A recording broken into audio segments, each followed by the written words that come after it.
Para quem não sabe, o meu nome completo é Wade Wilson, também conhecido por Deadpool. Sou um dos principais anti-heróis do universo Marvel, se tornando, é claro, o mais popular entre o público por ser um bastante peculiar, com uma personalidade insana, complicada e, na maioria das vezes, irritante. Vamos lá começar a falar sobre mim. Apesar de eu estar quase sempre alegre até demais, a minha vida é marcada por traumas, e uma história bem complexa. Para quem não sabe, a minha primeira aparição aconteceu há pouco mais de alguns anos, na HQ, nos quadrinhos, em um livro chamado New Mutants Volume ou Novos Mutantes Volume 1, no episódio número 98, lançada em fevereiro de 1991. A segunda curiosidade me irrita mais que alguém me falando que a minha cara parece um prato preparado à bolonhesa. O que? Estás a ficar maluco? Nunca na vida vou admitir isso. Eu não sou cópia daquele idiota que teve que furar o olho para ficar igual ao Nick Fury. Ok, tudo bem, vou falar, mas se alguém se atrever a publicar este vídeo vou te desviver, entendido? Quando eu fui criado, acabei se saindo como uma versão da Marvel Comics para o vilão Exterminador, Deathstroke, da concorrente DC Comics.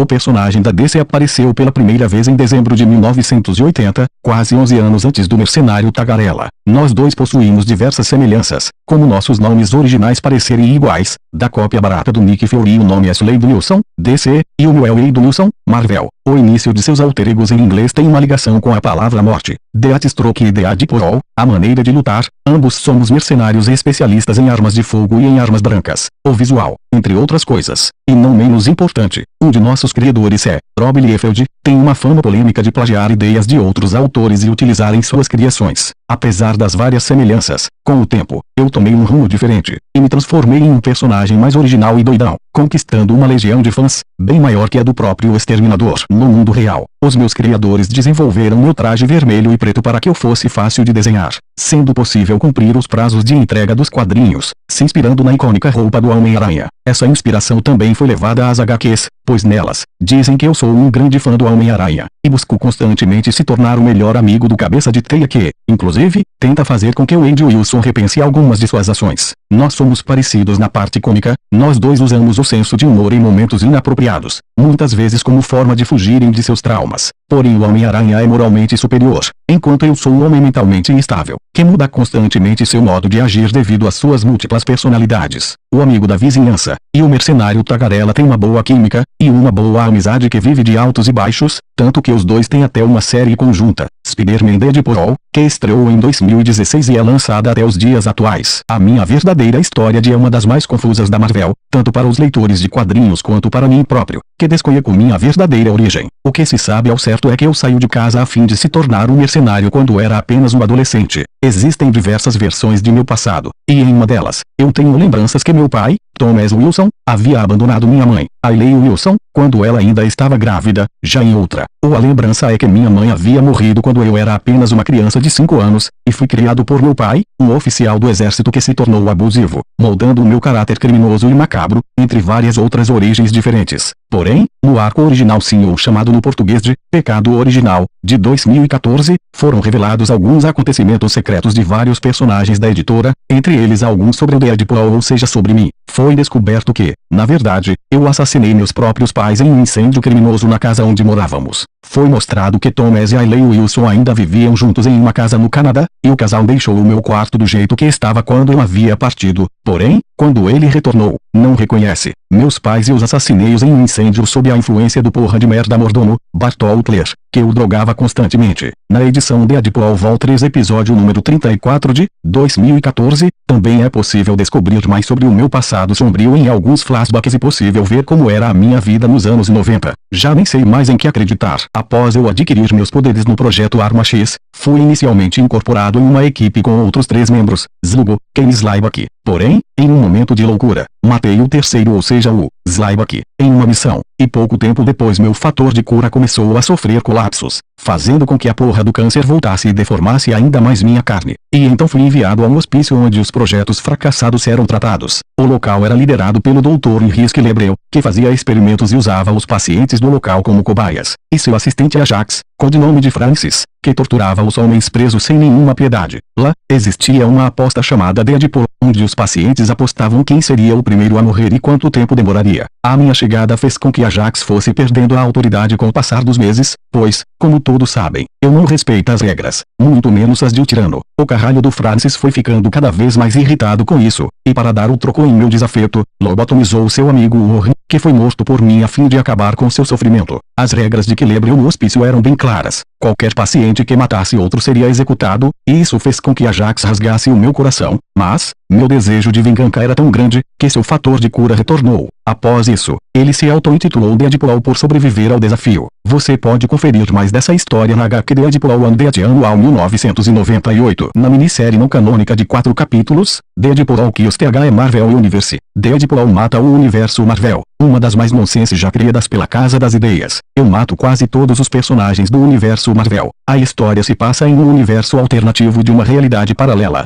e, nela, eu sou levado à força pelos X-Men ao Instituto Ravencroft, um hospital psiquiátrico de segurança máxima criado para o tratamento de criminosos insanos, a fim de que a minha loucura seja tratada. Porém, os heróis não contavam que o diretor do local, e o médico, Dr. Benjamin Brighton, era na verdade o homem psíquico, que estava alterando a mente de seus pacientes com o intuito de montar um grupo de supervilões. Eu acabei possuindo várias vozes em minha cabeça, o que me dá diversas personalidades, e o objetivo do Dr. Benjamin era eliminá-las, buscando que eu obedecesse. Mas, em vez disso, ele acabou criando uma nova personalidade para mim, que agora tinha uma voz em minha cabeça que me mandava matar todos os heróis e vilões da Marvel. Na história, eu matei os membros do Quarteto Fantástico, invadi a mansão dos Vingadores e matei o Capitão América, Homem de Ferro, Luke Cage, Thor, Gavião Arqueiro, e mais uma infinidade de heróis e vilões. Essa minissérie é amada por alguns e odiada por outros, por não fazer sentido algum, mas aparentemente fez sucesso, já que a Marvel lançou outra parecida, de 5 capítulos, em 2017, Deadpool Kills the Marvel Universe Again. Deadpool mata o universo Marvel novamente. Eu sou o mais louco dos quadrinhos, não me importo em tomar tiros, perder membros de meu corpo, ser torturado, ou fazer outras coisas estúpidas, mantendo o bom humor e não calando a boca mesmo em momentos de tensão. Mas, apesar de eu ser tão corajosa, tenho o que provavelmente é a fobia mais sem noção dos quadrinhos, o que já era bem provável visto o meu modo de agir. Eu tenho um pavor do caralho de vacas, pois acredito que elas ainda dominarão o mundo, e estão esperando apenas a humanidade baixar a guarda. Você vai ver.